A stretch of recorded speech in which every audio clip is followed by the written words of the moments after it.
Mr. Chairman, Mr. Swecker, how long were you at the FBI? 24 years. 24 years. Distinguished career? I'd like to think so. I think so too. Assistant Director of the Criminal Division, that's a pretty darn important position you held. In that time at the FBI, did you ever deal with confidential human sources? Yes. Regular basis? Yes. What can you tell me? Well, let's frame it this way. 26 of them were there on January 6, 2021. And we know at least 17 of them did something they weren't authorized to do. Is that typical? I wouldn't say it's atypical. I mean, informants are generally in the criminal mix, so they often find themselves in places where their crime's taking place, yeah.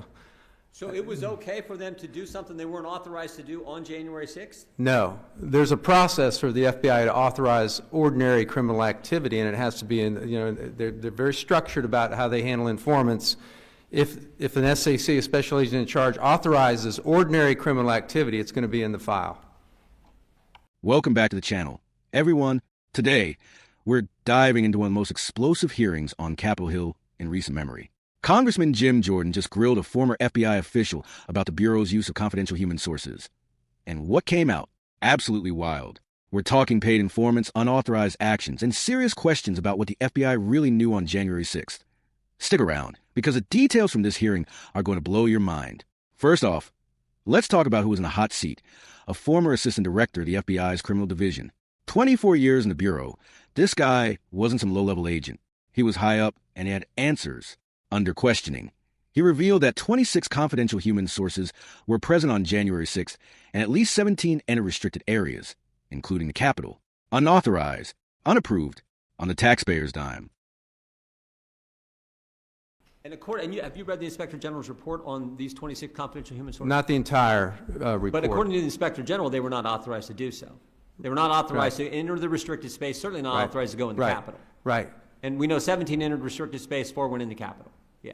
How does it normally work? Do you think these guys were I'm just asking as an expert, 24 years, assistant director of the criminal division, you think these guys were paid for what they were involved with or what they did or what they witnessed, how they informed, whatever they did on the 6th? Do you think they were paid by the taxpayers? By the time they're fully vetted informants, they generally are paid to be where they are. So certainly the two, or is it fair to say the two who were asked to be there by the FBI that particular day were probably on the payroll? I would say yes. Okay, I think so that's they a were good being paid guess. by the taxpayer, most likely being paid by the, well, to be fair, most likely being paid by the taxpayer, and they went, 2 of these 4 went into the Capitol who were being paid, or who were asked to be there. So they're asked to be by the FBI, likely being paid, and they did something they weren't allowed to do. Right. And why was it that every time Christopher Wray, the director of the FBI, came in front of the committee over the last several years, and we'd have some Republican members would ask him about any confidential, why was he so reluctant to just say, yes, they were there? I think it was an embarrassing thing for the Bureau, for the public to know that they had that many informants on the premises. No procedure, nothing prohibiting from him telling us. We're not asking for their names. We're not asking to identify them. Right. Certainly, we understand that's part of your Right. investigative techniques and tactics. But there was nothing prohibiting Christopher Wray from telling us, yeah, there were confidential human sources there that day. There was nothing prohibiting that I know of. But he went out of his way to make sure we couldn't get that information. And then we didn't get that information, frankly, until after the election, 4 years later. They didn't need to wait 4 years to tell us what they knew on January 7th. Right. Well, actually, they knew on January 6th because they asked some of these people to be there. It's pretty extraordinary because my mind goes to prevention. If they had that many informants out there, what were they doing and why weren't they reporting on what was going on ahead of time, and why didn't the FBI take steps to prevent what happened? Because if these guys were helping actually doing what they're supposed to do, we might have prevented some of the things that took place that day is what you're saying. Absolutely. Yeah, okay. Mr. Fahey, is it appropriate for with the special counsel, Mr. J. Bratt, to say to a defendant's counsel, to say that we didn't know you were a Trump guy, and we thought you would do the right thing, and we understand you're interested in this judge position? Is that appropriate behavior from someone in the special counsel saying to a defendant's counsel? That would be highly inappropriate. That is as bad as it gets, isn't it? That would seem, I don't recall anything even remotely comparable or even hearing of anything. But Stanley Woodward, who this happened to. Right, and I know it's shocking to me when I heard it, and it was only until I heard it multiple times that it was like. One of the many things that were shocking about this special counsel, the idea that in the special counsel case in Florida, they mixed up the stuff that they got. They screwed it up and had to file with the court. Oh, the classified documents that we said Mr. Trump, that President Trump mishandled, we actually mishandled. They had to file that with the court, didn't they? Yeah, and it's sort of the irony of it all, of holding one standard to President Trump and a lower standard, not only for them, but also one last for question for the three of you. Why all the pre-dawn raids? What they did to Mr. Houck, what they did to Brian Malinowski. I mean, let's assume I'm not sure Brian Malinowski did anything wrong, but let's assume he did. Had 6 firearms, sold 6 firearms he wasn't supposed to sell. Why in the world would you knock on his door, have 10 cars pull up, coordinate with local police, put the tape on the doorbell cam, and do what they did, which resulted in his loss of life? Why would you do that? We'll start with Mr. Breen, since you haven't answered anything yet. Thank you, Mr. Chairman. Look, the outrageous thing, too, so they overdo it. And I got to tell you, I asked for body cam footage from the feds. They're not wearing the body cams. They're not on. The only people I could get was from the Pennsylvania State Police. They gave me a full video. Yeah, you're talking Mr. Houck. You're talking about Mark. For Mark, in case for you Mark had. Houck. Understand. So Understand. you can't even figure out what are these folks doing. They tape the Ring doorbell.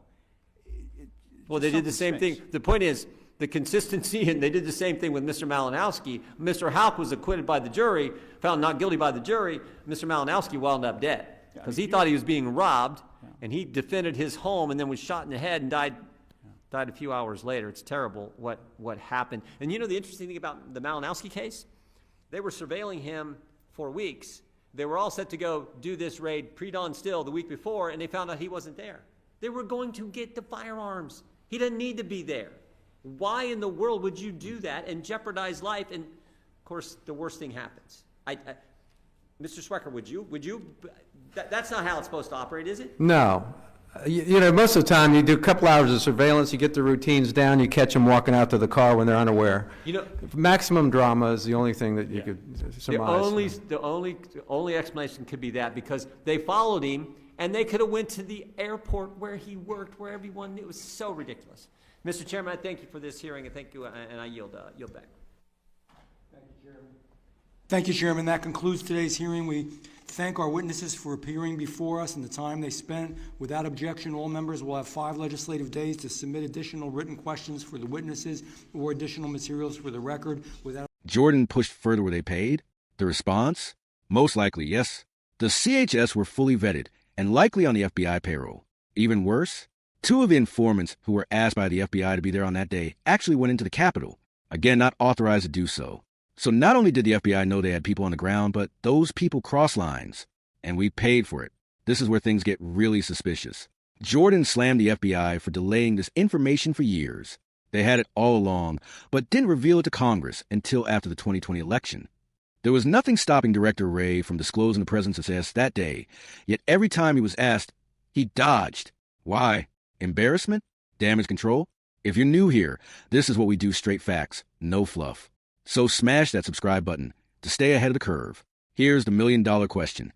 If the FBI had 26 informants on the ground, why didn't they stop the chaos? Jordan made it clear with that many eyes on the inside, there should have been warning signs. But instead of prevention, we got silence. Either these informants weren't doing their jobs, or the FBI ignored the red flags. Neither answer looks good. Jordan wrapped up with a powerful comparison. The deadly pre-dawn raid on Brian Malinowski, a man killed over allegedly selling 6 firearms. No body cams. No de-escalation. Compare that with how the Bureau handled its own informants on January 6th, some of whom broke laws, and you start seeing a pattern of selective enforcement.